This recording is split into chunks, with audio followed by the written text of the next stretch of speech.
SIR ಪ್ರಕ್ರಿಯೆಗೆ 1 ವರ್ಷ ತುಂಬಿದೆ. ಕಳೆದ ವರ್ಷ ಜೂನ್ 24ರಂದು ಬಿಹಾರದಲ್ಲಿ ಪ್ರಾಯೋಗಿಕ ನೆಲೆಯಲ್ಲಿ ಎಸ್ಐಆರ್ ಪ್ರಕ್ರಿಯೆಯನ್ನು ಆರಂಭಿಸಲಾಯಿತು.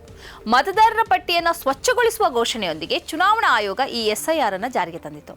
ಮೊಟ್ಟಮೊದಲು ಬಿಹಾರದಲ್ಲಿ ನಡೆಸಲಾದ ಎಸ್ಐಆರ್ ಪ್ರಕ್ರಿಯೆಯಲ್ಲಿ 65 ಲಕ್ಷ ಮತದಾರರು ಮತಾಧಿಕಾರವನ್ನು ಕಳೆದುಕೊಂಡರು. ಮತದಾರರ ಪಟ್ಟಿಯಿಂದ ಅವರ ಹೆಸರನ್ನ ತೆಗೆದುಹಾಕಲಾಯಿತು. ಆದರೆ ಇಷ್ಟು ದೊಡ್ಡ ಸಂಖ್ಯೆಯಲ್ಲಿ ಜನರನ್ನ ಮತದಾರರ ಪಟ್ಟಿಯಿಂದ ತೆಗೆದುಹಾಕಿರುವುದಕ್ಕೆ ವಿರೋಧಗಳು ವ್ಯಕ್ತ ಆದವು. ಅಗತ್ಯ ದಾಖಲೆಗಳು ಇಲ್ಲದ ಕಾರಣ ನಾಗರಿಕರು ಮತದಾನದ ಹಕ್ಕನ್ನು ಕಳೆದುಕೊಳ್ತಿದ್ದಾರೆ ಎಂಬುದು ಒಂದಾದರೆ, ಬಿಜೆಪಿಯ ಸೂಚನೆಯ ಮೇರೆಗೆ ಚುನಾವಣಾ ಆಯೋಗ ಕಾರ್ಯನಿರ್ವಹಿಸುತ್ತಿದೆ ಅನ್ನೋದು ಇನ್ನೊಂದು ಅಭಿಪ್ರಾಯವಾಗಿತ್ತು. ಬಡ ನಾಗರಿಕರು ಸರಿಯಾದ ದಾಖಲೆಗಳನ್ನು ಇಟ್ಕೊಂಡಿರೋದಿಲ್ಲ. ಆದರೆ ಈ ದೌರ್ಬಲ್ಯವನ್ನೇ ಚುನಾವಣಾ ಆಯೋಗ ಅವರನ್ನ ಮತದಾರರ ಪಟ್ಟಿಯಿಂದ ಹೊರಗಿಡೋದಕ್ಕೆ ದುರುಪಯೋಗಿಸುತ್ತಿದೆ ಎಂಬ ಆರೋಪವೂ ಕೇಳಿಬಂತು. ಆದರೆ ಈ ಆರೋಪಗಳನ್ನೆಲ್ಲ ಸುಪ್ರೀಂ ಕೋರ್ಟ್ ಮಾನ್ಯ ಮಾಡಲಿಲ್ಲ. ಈ ವರ್ಷದ ಮಾರ್ಚ್ ತಿಂಗಳಲ್ಲಿ ಸುಪ್ರೀಂ ಕೋರ್ಟ್ ಒಂದು ಪ್ರಮುಖ ತೀರ್ಪನ್ನು ನೀಡಿತು. ಎಸ್ಐಆರ್ ಪ್ರಕ್ರಿಯೆಯ ಸಾಂವಿಧಾನಿಕ ಸಿಂಧುತ್ವವನ್ನು ಅದು ಎತ್ತಿ ಹಿಡಿಯಿತು. ಹೀಗಾಗಿ ಬಿಹಾರದ ನಂತರ ಉತ್ತರ ಪ್ರದೇಶ, ಪಶ್ಚಿಮ ಬಂಗಾಳ, ತಮಿಳುನಾಡು, ರಾಜಸ್ಥಾನ್, ಛತ್ತೀಸ್ಗಢ, ಕೇರಳ, ಪುದುಚೇರಿ, ಅಂಡಮಾನ್ ಮತ್ತು ನಿಕೋಬಾರ್ ದ್ವೀಪಗಳು, ಲಕ್ಷದ್ವೀಪ್, ಗುಜರಾತ್, ಮಧ್ಯಪ್ರದೇಶ ಮತ್ತು ಗೋವಾದಲ್ಲಿ 2ನೇ ಹಂತದ ಎಸ್ಐಆರ್ ಪ್ರಕ್ರಿಯೆ ನಡೆಸಲಾಯಿತು. ಈ ಎಲ್ಲ ರಾಜ್ಯಗಳು ಮತ್ತು ಕೇಂದ್ರಾಡಳಿತ ಪ್ರದೇಶಗಳಲ್ಲಿ ಒಟ್ಟು 50,99,00,000 ಮತದಾರರಲ್ಲಿ 10% ಮತದಾರರನ್ನ ಪಟ್ಟಿಯಿಂದ ಹೊರಗಿಡಲಾಯಿತು. ಇದರಿಂದಾಗಿ ಮತದಾರರ ಸಂಖ್ಯೆ 45,85,00,000 ಇಳಿಯಿತು.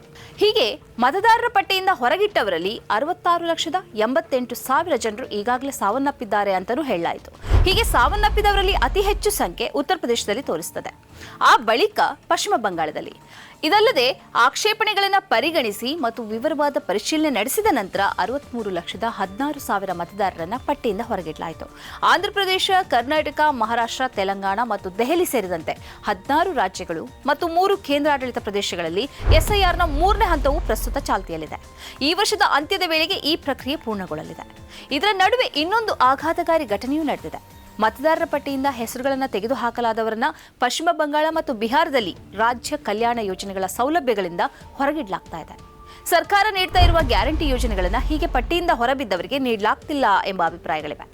ಹೀಗೆ ಎಸ್ಐಆರ್ ಪ್ರಕ್ರಿಯೆಗೆ 1 ವರ್ಷ ತುಂಬುವಾಗ ಮತದಾರರ ಪಟ್ಟಿಯಿಂದ 6 ಕೋಟಿಯಷ್ಟು ಜನರನ್ನ ಹೊರಗಿಡಲಾಗಿದೆ. ಇವರಲ್ಲಿ ನಿಜಕ್ಕೂ ಮೃತಪಟ್ಟವರು ಎಷ್ಟು? ದಾಖಲೆಗಳಿಲ್ಲದೆ ಪಟ್ಟಿಯಿಂದ ಹೊರಬಿದ್ದವರೆಷ್ಟು? ದಾಖಲೆಗಳಿದ್ದು ಧರ್ಮದ್ವೇಷದ ಕಾರಣಕ್ಕಾಗಿ ಹೊರಬಿದ್ದವರೆಷ್ಟು ಅನ್ನುವ ಸ್ಪಷ್ಟ ಮಾಹಿತಿ ಇನ್ನೂ ಇಲ್ಲ.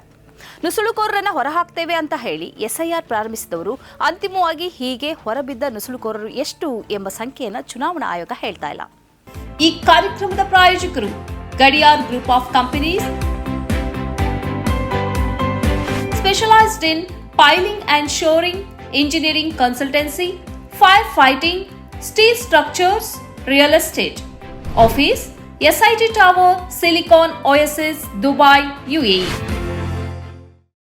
ಸ್ನೇಹಿತರೆ, ನಿಮ್ಮ ಅದ್ಭುತ ಬೆಂಬಲದಿಂದ ಸನ್ಮಾರ್ಗ ನ್ಯೂಸ್ ಚಾನೆಲ್ ಈಗ 2 ಲಕ್ಷ ಸಬ್ಸ್ಕ್ರೈಬರ್ಗಳನ್ನು ದಾಟಿದೆ. ಇದು ನಮ್ಮ ಯಶಸ್ಸಲ್ಲ, ಇದು ನಿಮ್ಮ ಯಶಸ್ಸು. ನಮ್ಮ ಮುಂದಿನ ಗುರಿ 4 ಲಕ್ಷ. ಇದು ಕಷ್ಟವಲ್ಲ. ನೀವು ಮಾಡಬೇಕಾದದ್ದು ಸಿಂಪಲ್.